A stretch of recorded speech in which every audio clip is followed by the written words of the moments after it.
Now, let's connect that back to your retirement goal.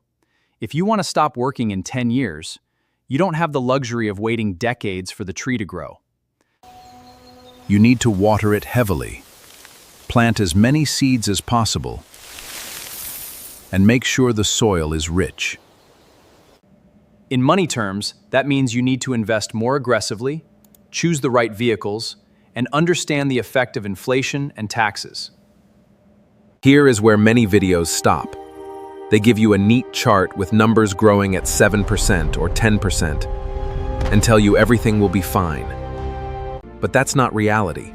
Reality is inflation quietly stealing your purchasing power, taxes cutting into your returns, and fees dragging you down. If you invest $1,000 a month for 10 years and your portfolio grows at 7%, you might think you will have about $175,000.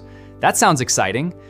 But adjust that for 3% inflation every year, and the real buying power is closer to $135,000. Suddenly, what looked like a mountain is only a hill.